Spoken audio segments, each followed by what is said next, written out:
அவைக்குள்ள ஒரு ஒரு குறுகிய ஒரு மனசுதான் இருக்கு. அந்த குறுகிய மனசுக்குள்ள நிறைய ஏக்கங்கள், இப்படி நான் இல்லை, என்ன நான் மாத்திக்கொள்ளணும் என்று சொல்லி நிறைய எதிர்பார்ப்புகள். எது தந்தாலும் அதை ஏற்றுக்கொள்ற ஒரு மனப்பாங்கு எனக்கு இருக்கின்றது. அதால நான் இதுதான் என்று தோற்றம், இந்த தோற்றத்தை நான் என்றைக்குமே ஒரு குறையா நினைக்க மாட்டேன். அதை பற்றி யார் என்ன குறை சொன்னாலும் அது எனக்கு ஒரு குறையாவே தெரியாது. அழக நீங்கள் ஒரு வரம்புக்குள்ள கட்டுப்படுத்துறீங்க. இவ்வாறான உடல்வாக கொண்டாத்தான் அழகு, இவ்வாறான நிறம் இருந்தால் தான் அழகு என்று சொல்லி.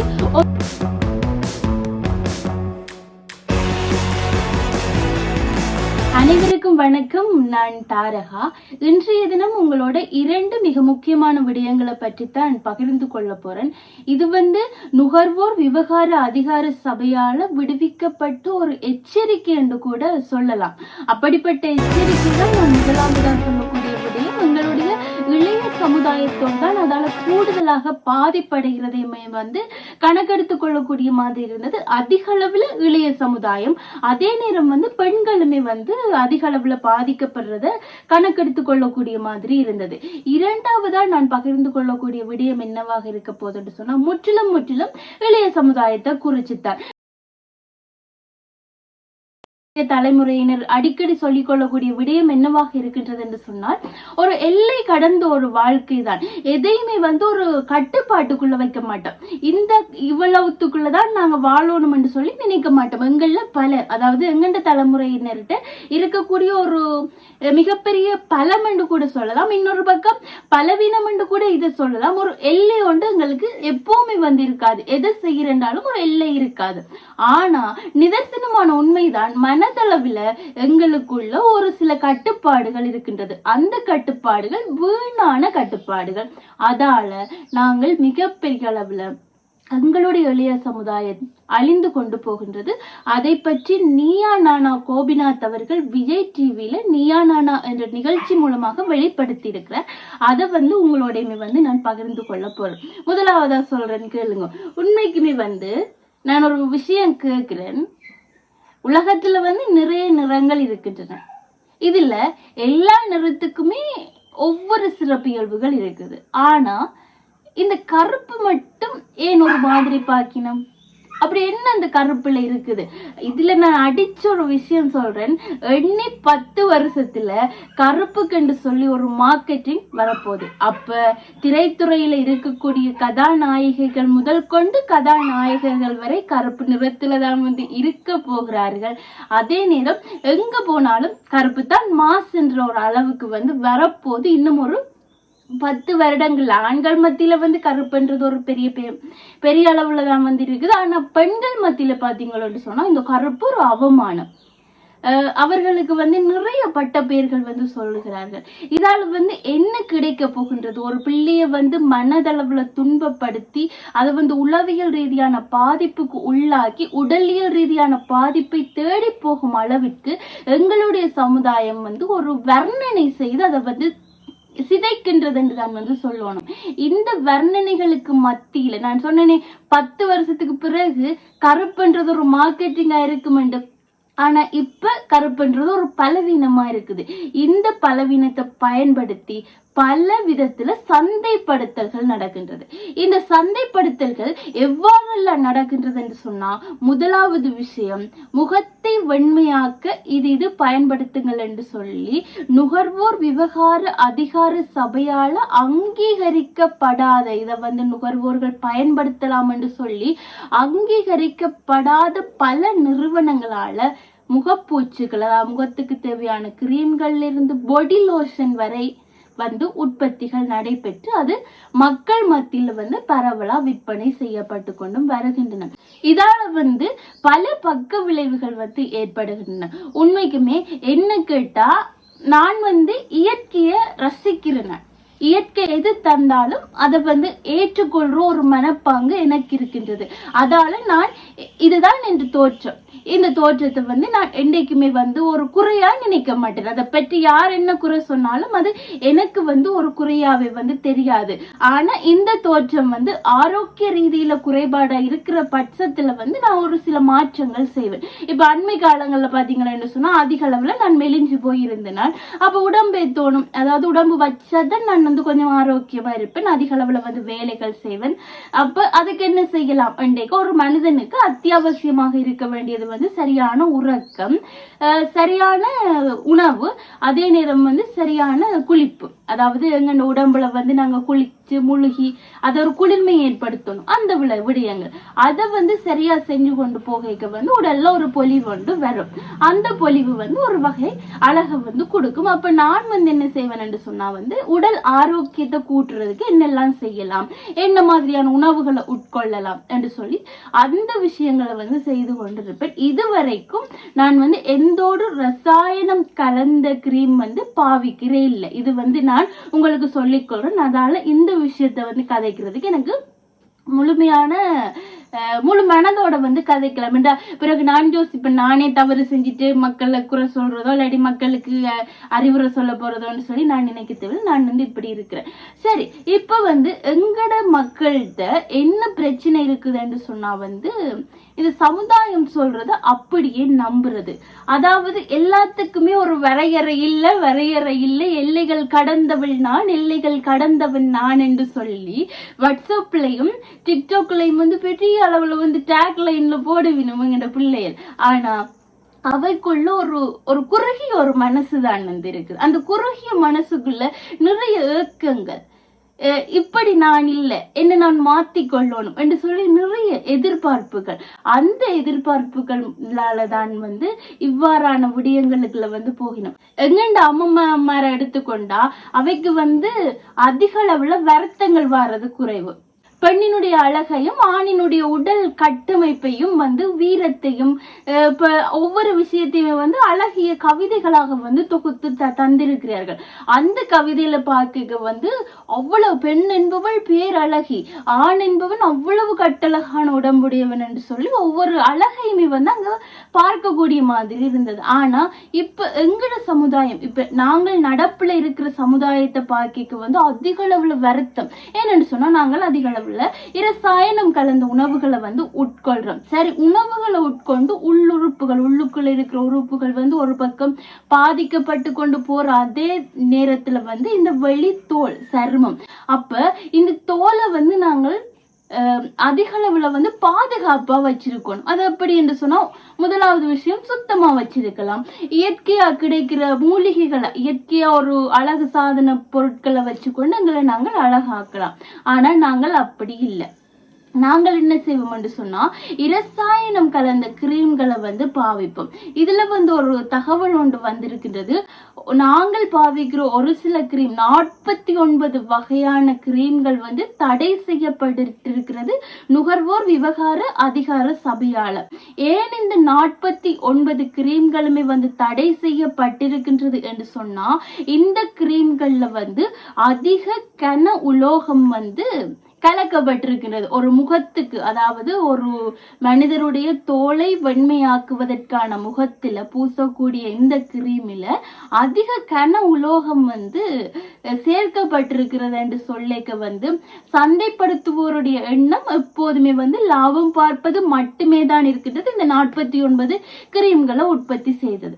அதால மக்களாகி நாங்கள் தான் விழிப்புணர்வா இருக்கணும். எங்களை பாதுகாக்கிறதா நாங்கள் மட்டும்தான், எங்களை தவிர வேற யாரும் எங்களை பாதுகாக்க முடியாது. இது வந்து ஏற்றுக்கொள்ளாடலும் இதுதான் வந்து உண்மைதான்.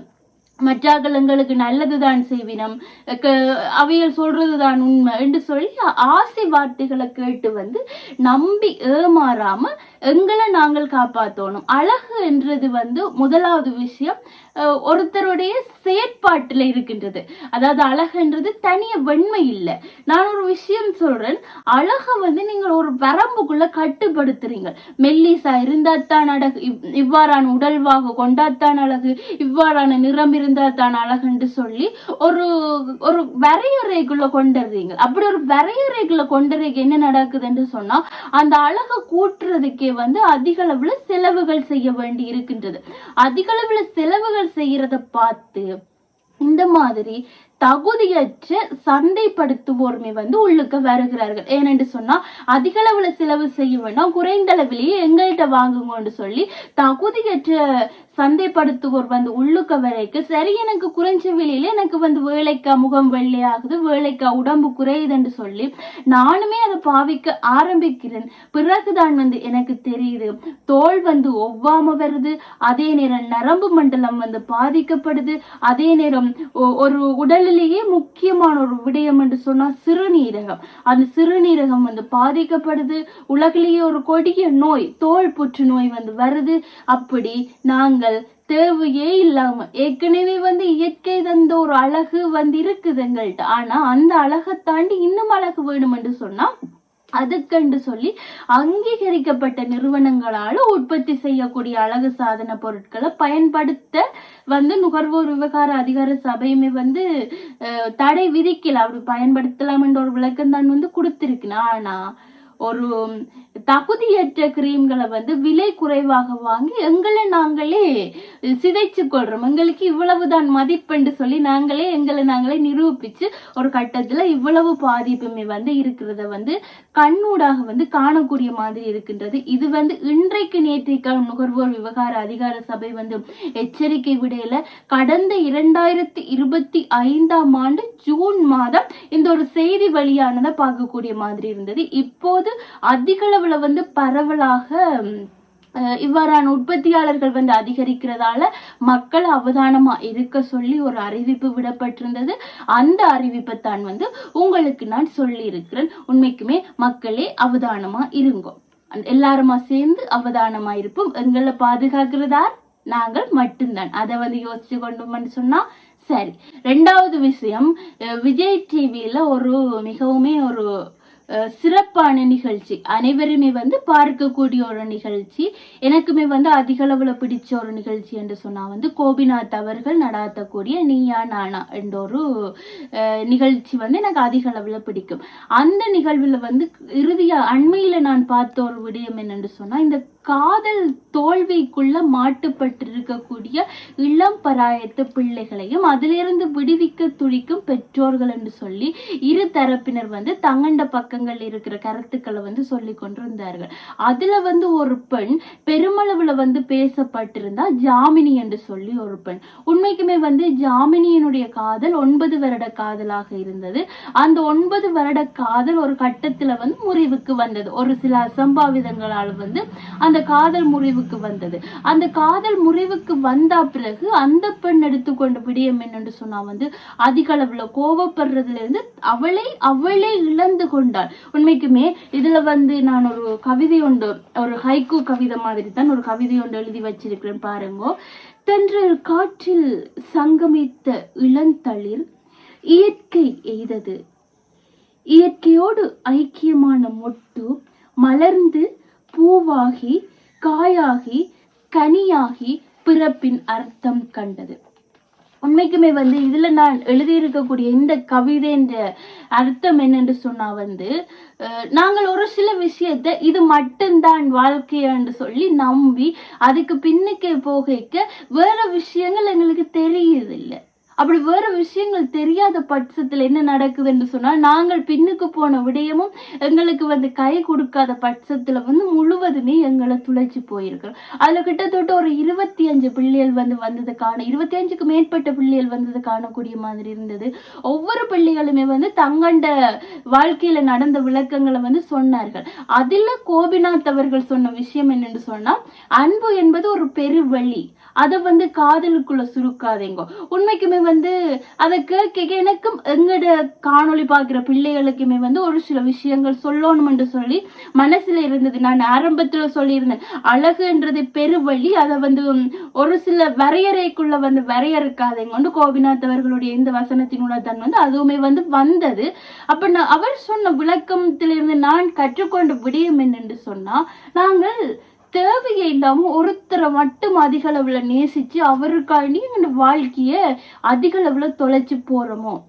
ஏண்டா வாழ்க்கையில சாதிக்க வேண்டிய விஷயங்கள் எத்தனையோ பேர் இருக்கிறார்கள், எங்களுக்கு என்று சொல்லி உறவுகள் எத்தனையோ பேர் இருக்கிறார்கள், எங்களுக்கு என்று சொல்லி நாங்கள் இருக்கிறோம். அப்படி இருக்க எங்களை நாங்களே இழந்து ஒரு விஷயங்களுக்குள்ள போறதுன்றது ஆபத்தான ஒரு விஷயம். யாமினி அவர்களும் அதிலிருந்து மீண்டு வர முயற்சி செய்கிறாராம். 9 வருட காதல் அது தோல்வியுற்றது. அதிலிருந்து நான் என்னை நானே இழந்து விட்டேன், இப்போது மீண்டு வர முயற்சிக்கிறேன், என்னால் முடியவில்லை என்ற ஒரு வாக்கை அவர் கொடுத்திருந்தார். ஆனா எங்கட பிள்ளைகள்கிட்ட நான் சொல்லிக் கொள்ளக்கூடிய விடயம் என்னவாக இருக்கின்றது என்று சொன்னா, எந்த ஒரு விஷயத்துக்கையும் ஆழமறியாம கால விடாம இருந்தா அவ்வளவுமே போதுமா இருக்கும். ஏனென்றா வாழ்க்கை என்றது 25லயோ 27லயோ முடிய போறது இல்லை. வாழ்க்கைன்றது ஒரு கட்டம் கடந்து அதுக்கு பிறகு தான் வாழ்க்கை ஆரம்பிக்கும். அப்படி அந்த வாழ்க்கை ஆரம்பிக்கிற கட்டத்துல நாங்களே இல்லை எங்களுக்கு என்று சொன்னா அந்த வாழ்க்கை எப்படி ஆரம்பிக்கும்? இளைய சமுதாயத்தினர் தான் எதிர்காலத்தை கட்டி எழுப்பக்கூடிய பெரிய தூண்களாக இருக்கிறார்கள்.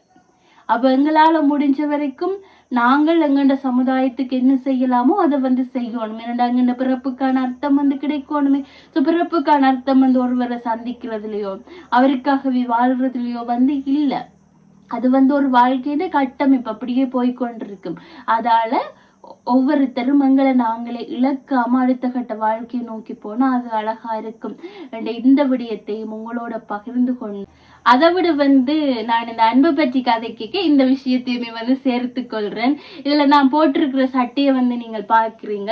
இந்த சட்டை புது சட்டை தான். நான் நிறைய நாளா போடாம வச்சிருந்தேன். நான் ஏன்னு சொன்னா இது எனக்கு ஒரு தங்கச்சி எடுத்து 2 தங்கச்சியாக சேர்ந்து எடுத்து தந்த சட்டை. எனக்கு தங்கச்சி மாதிரி இல்ல. சோ அவையில் 2 பேரும் அவையில் 2 பேரும் நிறைய பேரோட பழகினோம். அப்படி பழகிக்க எனக்கு மட்டும் கொண்டு தந்துட்டு சொல்லிச்சினோம், அக்கா நீங்கள் இதை வாங்கணும். நான் உண்மையா என்னென்று சொன்னா நான் அதிக அளவுல யாருக்கும் பரிசுகள் கொடுக்கறதும் இல்லை, அதிக அளவுல வாங்குறதும் இல்லை.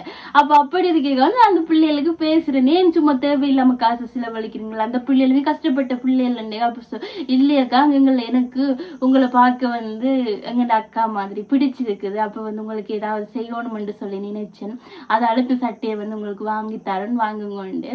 எனக்கு அப்படியே ஒரு மாதிரி போட்டுது. என்னன்னு சொன்னா அந்த பிள்ளைகள் என்ன அவ்வளவு அன்பு வச்சு தரினம் சொல்லி அது ஒரு வகை அன்பின். அந்த அன்பு பார்க்க எனக்கு அவ்வளவு தூரம் பிடிச்சிருந்தது.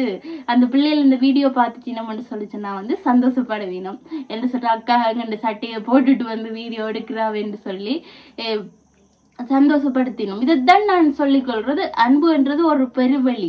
அது யார்கிட்ட இருந்தும் எதிர்பாராத நேரத்துல கிடைக்கும். நானெல்லாம் எதிர்பார்க்கல அந்த பிள்ளைகள் எனக்கு மேல இவ்வளவு தூரம் அன்பு செலுத்தினோம்னு சொல்லி எதிர்பார்க்கல.